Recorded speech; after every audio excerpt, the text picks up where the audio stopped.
네, 픽 인터뷰 진행하겠습니다. 김현식 박사, 문화평론가죠? 스튜디오에 오셨습니다. 어서 오십시오. 네, 안녕하세요. 네, 일단 BTS 소식, 훈훈한 소식이 있네요? 네, 그렇습니다. 최근 BTS의 리더죠. RM이 국외 소재 문화재 보존 복원에 관련돼서 써달라면서 1억 원을 기부했는데 이게 처음은 아니고요. 네. 지난해 9월에도 1억 원을 이제 기부를 했습니다. 매년 1억 원씩이면 네, 보통 돈은 아니네요. 예. 그러면 이제 어떤 활동에 써달라고 이제 기부를 했냐면은 사실 해외에 그런 유명한 박물관과 미술관에 우리 작품들이 소장되어 있는 경우가 많습니다. 그건 어떤 경로로 약탈 문화? 약탈도 있을 수 있고, 사적으로 구입해 간 경우도 있고, 이제 경로가 불분명한 경우도 있는데요. 중요한 거는 이제 그걸 환수할 것이냐. 근데 환수하는 과정이 굉장히 복잡하거나 어렵지 않습니까? 그러면 이제 국외 보존 활용 같은 경우, 특히 활용에 초점이 맞춰져 있는데, 그런 유물들이 사실은 해외에 가 있으면 그냥 수장고에 처박혀 있는 경우가 많아요. 전시도 안 하고요? 네. 그러니까 그들은 사실 그들의 어떤 문화 인식이 없기 때문에 보관을 하고 있지만 달라고 하면 또 안 주고 심지어는 정리가 안 돼 있는 경우도 많습니다. 네. 그렇게 하다 보니까 그럼 문화재가 뭐가 있는지 모르는 경우도 많겠네요. 모르는 경우도 많죠. 그래서 일단은 이제 이런 예산이 있게 되면은 이제 그런 해외의 미술관이나 박물관에 방문을 해서 우리 작품이 있는지 없는지 조사를 하고 일단 도록을 만드는 거죠. 어떤 박물관에 미술관에 우리 회화 작품 있는 것 같다. 그러면 만든 다음에 이 회화를 이제 복원을 해가지고 아니면 잘 처리를 해서 전시를 해달라라고 하면서 우리가 일정 정도의 예산을 지원을 한다거나 라면서 이 활용을 못하게 하는 게 아니고 오히려 더 그 미술관에서 우리를 알릴 수가 있는 거죠. 그러니까 굳이 우리나라로 못 가져온다고 하면 거기에서 잘 보존해서 세계인에게 알릴 수 있도록 하는 것이 바로 이 국외 소재 문화재의 보존 활용 방안이거든요.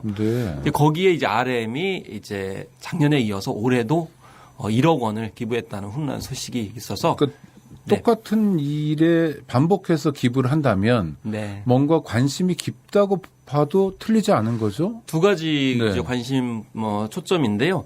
첫 번째는 방탄소년단이 노래나 뮤직비디오를 통해서 우리 전통 문화, 전통 의상이라든지 음악에 대해서 관심이 참 많이 있었고 실제로 그걸 녹여냈고 많이 알렸습니다. 그리고 미술에 대해서 방탄소년단이 굉장히 관심이 많습니다.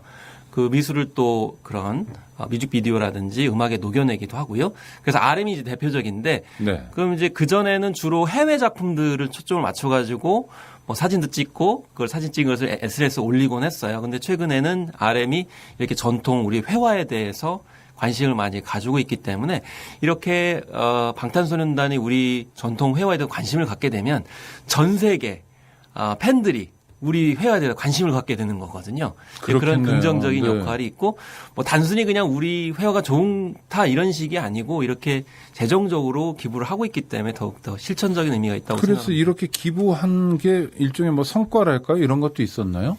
일단은 지금 현재는 구체적으로 요목을 이제 밝히고 있는데 예를 들면 왕실의 대려복이라고 할 수 있는 활옷을 좀 많이 활용을 해달라 이렇게 얘기를 하고 있는데요. 이 활옷 같은 경우 공주나 옹주가 이제 조선 왕실에서 가래 그러니까 어떤 경사스러운 이제 일이 있을 때 입던 옷입니다. 그래서 그 옷을 좀 보존 활용하는 데서 이제 사용을 하겠다 이렇게 얘기를 하고 있어요. 그래서 지난번 1억 원 준 예산을 가지고 이렇게 활옷을 복원하고 전시하는 데 사용을 했기 때문에 단순히 허투루 쓴 게 아니고 이런 성과까지 있어서 앞으로 이제 기부한 1억 원들도 좀 더 많은 성과를 볼 수 있는데 이번에는 활옷이 아니고 회화 작품을 보존 처리해서 활용할 수 있도록 이제 지정을 해가지고 기부를 했기 때문에 이런 것도 의미가 있습니다. 왜냐하면 그전에는 기부를 하는데 이 돈이 어떻게 쓰는지 모르는 경우가 많아요. 그러면 안 되죠. 사실 그 사회 기부 같은 경우도 많은 국민 시민들이 좀 이런 모금을 좀 불신하는 것이 모금 단체에서 그 돈을 어떻게 썼는지를 그건 정확히 보고해야 됩니다. 책무입니다. 책무. 그래서 이 문화재 같은 경우도 정확하게 어느 곳에 어떻게 쓰였는지를 공개하는 것을 이렇게 모범적으로 보여준 사례가 아닌가 싶습니다. 그런 거를 보여줘야 기부 문화도 활성화될 수 있거든요. 그렇습니다. 내가 10,000원을 내든 1억을 내든 그 돈이 어떻게 얼마가 쓰였는지를 알아야 뭐 신뢰가 싹트고 그러는데 예, 그런 그러면서 아주 좋은 거죠. 훈훈한 소식이네요. 네. 오징어 게임이 미국 에미상 시상식에서 6관왕 올랐다. 이거는 뭐 성과인 거죠? 일단 성과인 건 사실인데 제가 네. 방송 인터뷰를 몇 개를 했는데 네. 좀 요청이 묘하게 미묘한 점이 있더라고요. 네. 일단 좋은 소식이기 때문에 좋은 면만 얘기를 해달라 이렇게. 아, 네. 아니 저희 하는 방송은 경우가 그렇지 않습니다. 있어요.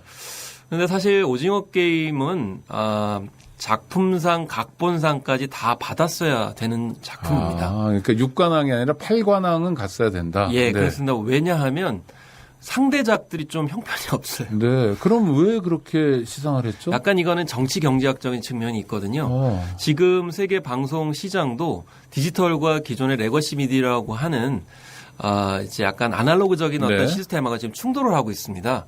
근데 오징어 게임은 OTT 그러니까 기반으로 하죠. 넷플릭스. 온라인 콘텐츠 플랫폼에서 만든 거거든요. 그러니까 쉽게 말씀드리면 스마트폰이나 인터넷으로 볼 수 있는 그런 방송 프로그램을 보시면 되겠고 네. 경쟁작이었던 석세션 같은 경우가 작품상하고 각본상을 받아갔거든요. 네. 근데 이 드라마는 HBO라고 하는 케이블 TV에서 만들었어요. 네. 그러니까 케이블 TV하고 OTT하고는 경쟁 상대거든요. 그러니까 작품상과 각본상은 OTT가 아닌 케이블 쪽에 일정 정도 주고 오징어 게임은 감독상하고 나무주연상만 받아라. 일종의 정치적 배려 또는 시장 배려 이런 거네요. 이번에 굉장히 실망을 준 거죠. 왜냐하면 에미상 하면 전통적으로 공정하고 객관적이다라고 정평이 나 있는데 이번 오징어 게임 사례를 통해서 보면 제 개인적으로는 굉장히 정치적이다.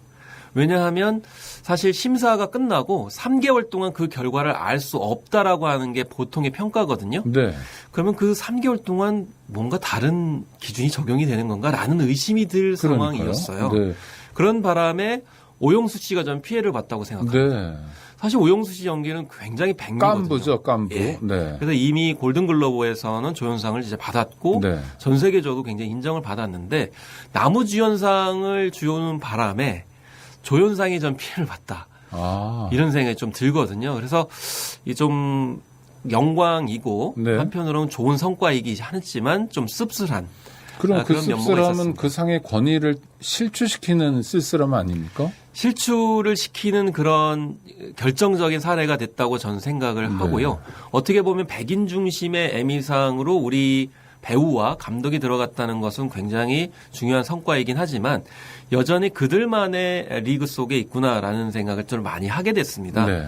그러니까 이번에 오징어 게임이 분명히 작품상과 각본상을 받을 수 있는데 받지 못했다. 특히 석세션이라고 하는 경쟁작 같은 경우는 쉽게 말씀드리면 우리나라의 재벌가를 중심으로 한 막장 드라마입니다. 네. 더구나 시즌 3까지 방송이 됐어요. 네. 그러면 시즌 3까지 방송을 하면서 상은 굉장히 많이 또 탔거든요. 그러면 상도 많이 타고 막장 드라마인데 거기다 왜 작품상과 각본상을 작품성으로 보면 전 그 드라마는 모르지만 작품성이라는 거로 보면 게임이 안 되는 드라마였다. 그렇습니다. 네. 대중성 측면에서도 이미 전 세계적으로 16억 시간을 받고 네. 또 미국인도 3분의 1 이상이 봤거든요. 16억 시간은 연도수로 계산하면 18만 8천 년에 해당되는 네. 2위 반은 3억 시간이 차이가 나거든요. 네.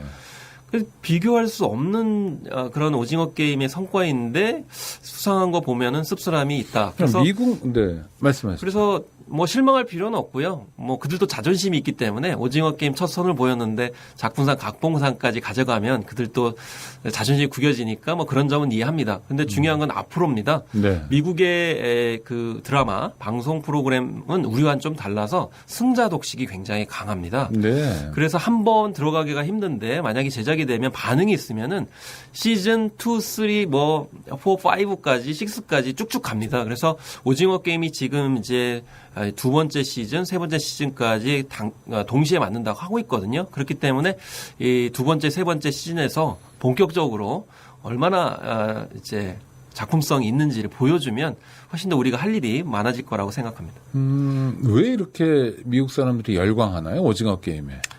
오징어 게임은 사실 굉장히 단순합니다. 네. 456억을 두고 그것을 누가 차지하느냐의 단순한 그런 게임 방식이기 때문에 누구나 흥미를 가질 수 있죠. 왜냐하면 456억을 누가 가지냐. 돈 놓고 놓고 경쟁하는 거기 때문에 기본적으로 게임이기 때문에 네, 형식은 단순합니다. 네, 그리고 네. 처음에는 굉장히 파격적인 장면들이 있죠. 무궁화꽃이 피었습니다라고 해서 실제 놀이에서는 사람을 죽이지는 않지만 네, 네. 이 드라마에서는 사람을 사살하거든요. 네, 네.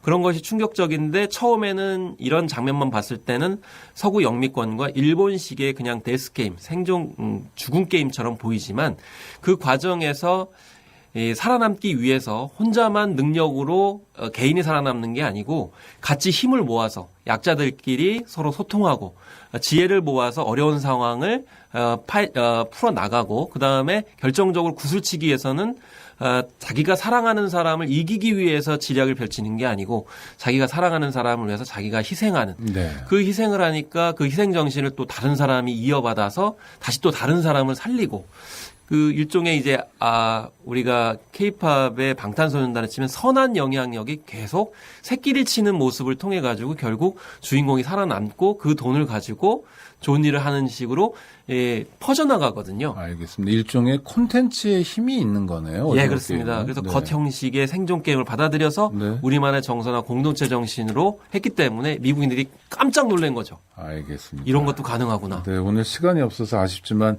인터뷰는 여기까지 해야 네. 될 것 같습니다. 지금까지 김원식 문화평론가와 말씀 나눴습니다. 감사합니다. 네.